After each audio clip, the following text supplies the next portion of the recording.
that which sees focus or no focus is already the place you should be. Yes. Just remember that. Because the rest is a kind of effort from the mind. I need to focus, it's kind of pressure. But even, focus or absence of focus are both phenomenal to the weakness. And the weakness is always there. Sometimes I speak about the weakness and people think it's some mystical thing. But it just means that you're conscious. Yes. Consciousness is the weakness. And it is as simple as this, But it's through our kind of maybe culture, spiritual culture and conditioning, You think, no, but I have to do.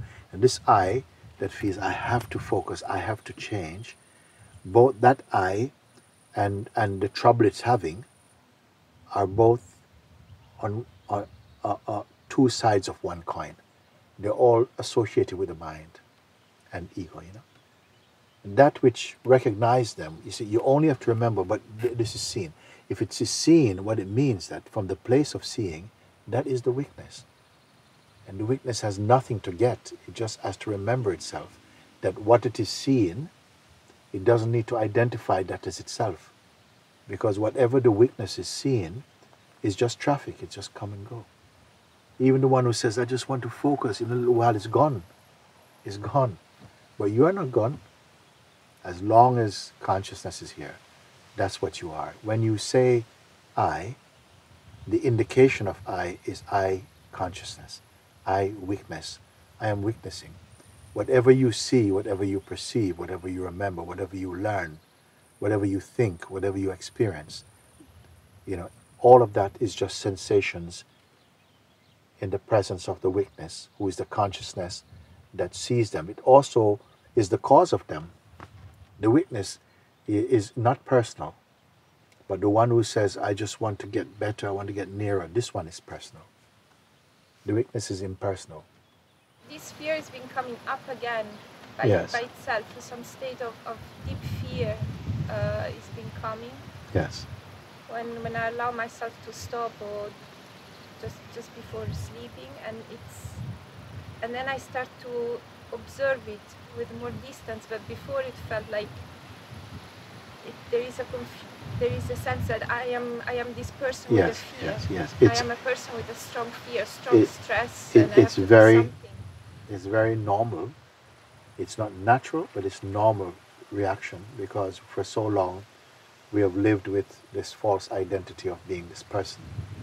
So it's very hard to shake it off, because even when you realize the self, when you realize the self, at the same time, still the mind comes back. Still it comes back until, you develop the strength and the clarity to confirm that you are only the weakness. You see, sometimes it feels like the weakness, because when you say I, that is always the I am, the godly self, But in the world, we get confused and identify this I with the body-mind person. Yes. And it's the body-mind person then that is struggling. Is struggling in the presence of the witness. The witness can see even that. Although the body-mind identity feels very close to the witness, it never merges. The pure witness is quite separate from the personality. You just have to keep remembering that. Just that. If I say simple like that, it's easier to remember. I don't have to explain more, because just remember that whatever is happening to you, whatever your experience, you are the perceiver of it. You are the witness. And without the witness, nothing is experienced, nothing is seen. Including the personal identity struggling, thinking, oh, I'm not getting good, I'm falling away. Or this is all in the mind, it's not true.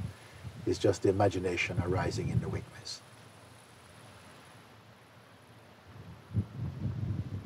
I think we met today to tell you that again, to remind you.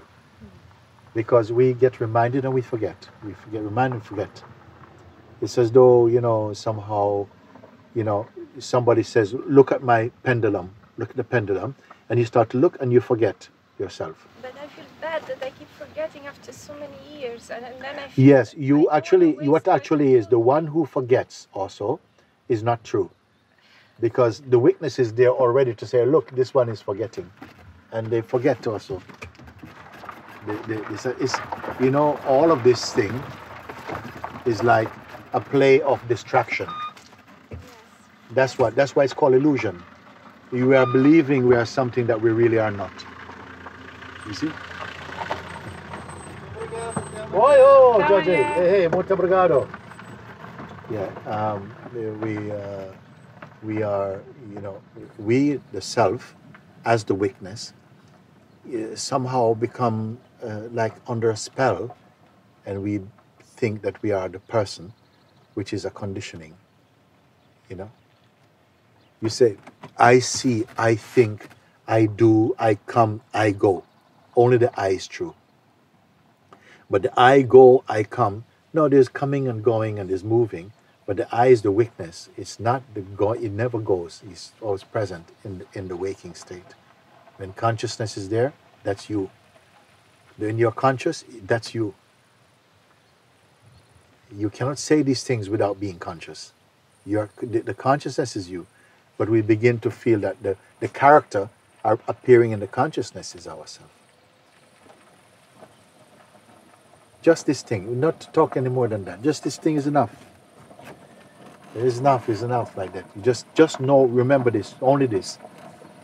Because, you know, at a certain point, I'll have to say, at a certain point, we can be learning too much.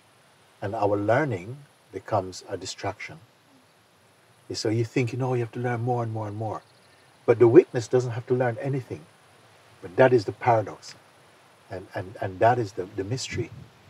We are not realizing we are just the witness, because we have been indoctrinated or conditioned to identify with the body and take the body to be what we are, and our personality or mind, the sense of the person was created, you know. And but it had to be so. It's not that you did not intentionally make a mistake. You know, the God consciousness creates like that. The Supreme Consciousness, it creates this play, and it appeared in each body to play this play of being a separate person. And in each body, it has to wake up uniquely.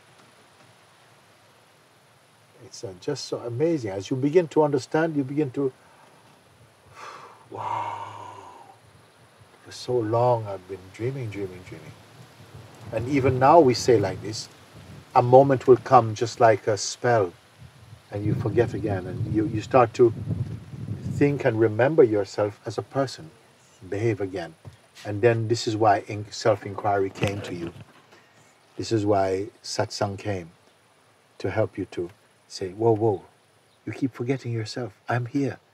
You're me. I am the witness. You're the witness. And because we're so much drunk in believing that, you know, you are your neighbor. You believe that you are, you know, I'm a neighbor, you know. You forget yourself.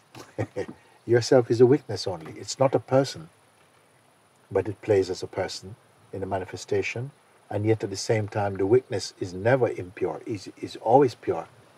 He never becomes the person. He only dreams the person. Yeah.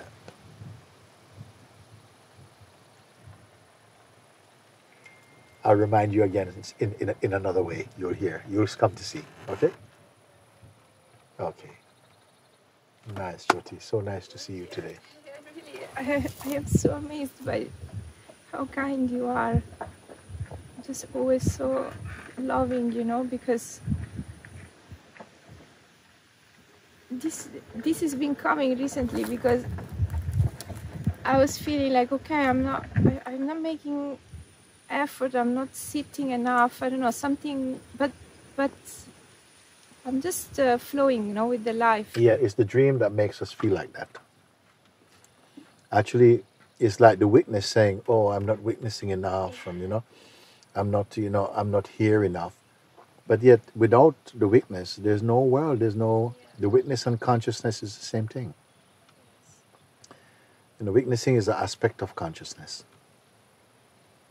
The witness is not sure, he's not unsure or sure. It's just like when I say, you remember many years ago I said it's like you become like two eyeballs floating in space with nothing behind them, no person, no head, no brains, just looking like that. What I meant like that is that there's no all this mind behind the real eyes. There's no mind. It's just pure. It's just pure. The purity is already in you, and the eyes, whatever the eyes look at, when it looks from purity, it makes everything pure. It's like you see everything is pure. If the mind is dirty, the eyes see dirty things.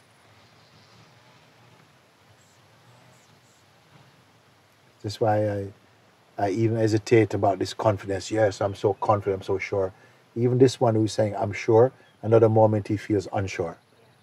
You know? So better just keep quiet and just confirm, but everything, sure or unsure, I'm still present. It has nothing to do with the weakness. Huh? Thanks, Dorothy. I love it to see you. And love you, love you, love you. You know. One day you'll come to see that even the weakness is also perceived. But for now, it's good to stabilize in the weakness and everything becomes clean and clear. Good. See you soon, okay? It's always a pleasure seeing you and talking with you.